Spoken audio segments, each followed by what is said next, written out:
नमो अरहन्ताडं नमो सिद्धाणं नमो आयिरीयाणं नमो उवज्जायाणं नमो लोये सब सागुणम पंच परमिष्टि भगवंतों की आचार्य भगवान गुरुवर विशुद्ध सागर जी मुनराज की।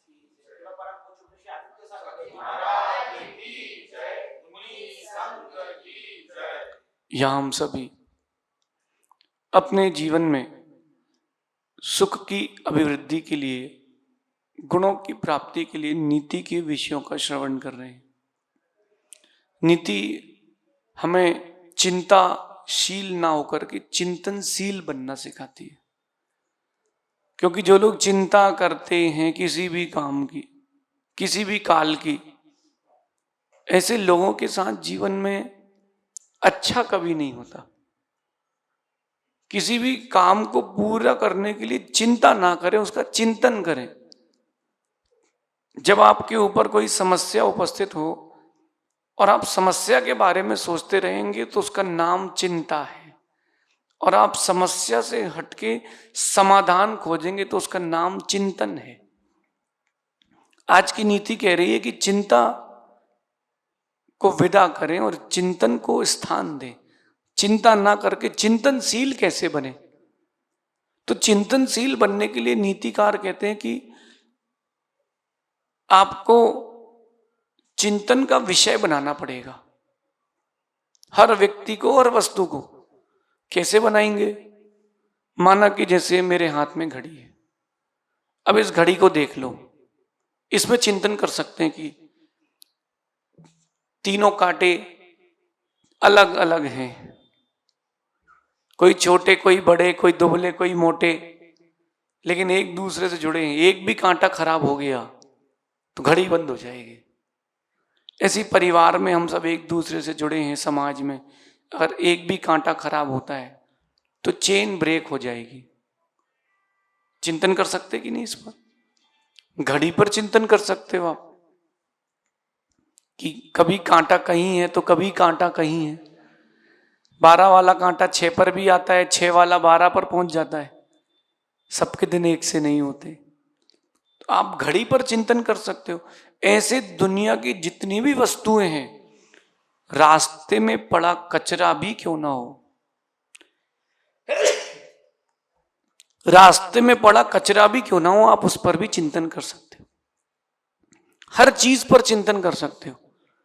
और नीतिकार कहते हैं कि चिंतनशील बनना चाहिए। हर समस्या का समाधान मिलेगा, हर समस्या का समाधान है। माना कि बहुत तेज धूप है और रुकने की कोई व्यवस्था, कोई स्थान नहीं है, आप इतनी व्यवस्था कर सकते हो कि बीच रोड में भी टेंट लगा करके, और एक नहीं, एक टेंट लगाओ, उसके ऊपर दूसरा कपड़ा, उसके ऊपर तीसरा कपड़ा, ऐसे 10-25 कपड़े लगा लो, दिन निकल जाएगा। और आप वहीं रोड पर बैठ के सोचोगे तो कुछ नहीं होगा। वृक्ष तो मिलेंगे, कुछ नहीं होगा तो पानी डालते रहना तो गर्मी नहीं लगेगी। एक उपाय बता रहा हूं, एक सामान्य से दृष्टांत है। आज की नीति कह रही है कि सारी प्रकृति हमें ऊंचा उठने का संदेश देती है। सारी प्रकृति हमें ऊंचा उठने का, बड़ा बनने का संदेश देती है, लेकिन ये संदेश सुनने के लिए आपको निज की चिंतन शक्ति जागृत करना चाहिए। जो अपनी निज की चिंतन शक्ति होगी वो आपको उपाय बता देगी कि कैसे उठना है। और चिंतन शक्ति जितनी गहरी होगी, प्रकृति का संदेश उतनी जल्दी समझ में आएगा। आप चाहते हो कि प्रकृति का संदेश जल्दी से समझ में आ जाए, चिंतन शक्ति बनाओ। आप देखो, जो बड़े बड़े प्रवचनकार हैं वो 1-1 घंटे बोलते हैं, दिन में 2-2 बार बोलते हैं। इतना पढ़ के रट के कौन बोल पाएगा? और हर दिन नया चिंतन गांधी जी कैसे कर पाएंगे? वो चिंतन शक्ति का कमाल है।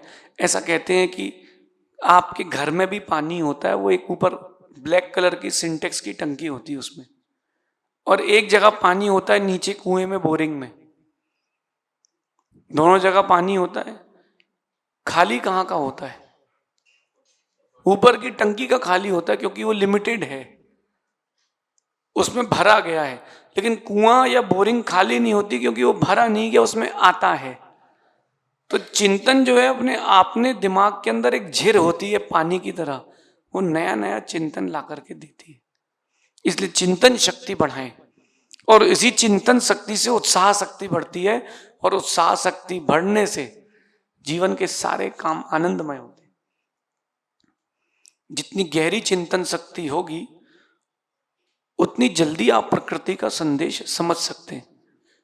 और अगर आप चिंतनशील नहीं हैं तो चित्र मनुष्य के समान है,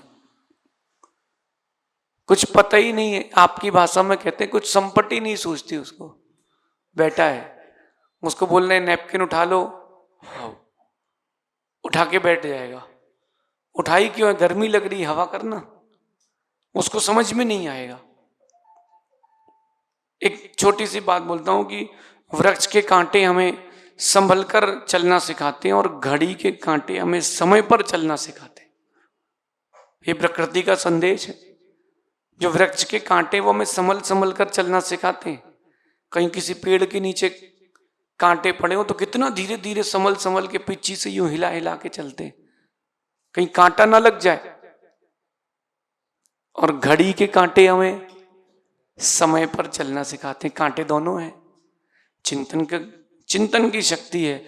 उनने कांटों को देख करके उसका स्टैंडर्ड बदल दिया। वृक्ष के कांटे देखे तो संभल संभल करो, घड़ी के कांटे देखे तो समय समय पर। अगर आपने घड़ी के कांटे से सीख ले ली तो भी जीवन बन जाएगा, वृक्ष के कांटे से सीख लेगी तो भी जीवन बन जाएगा।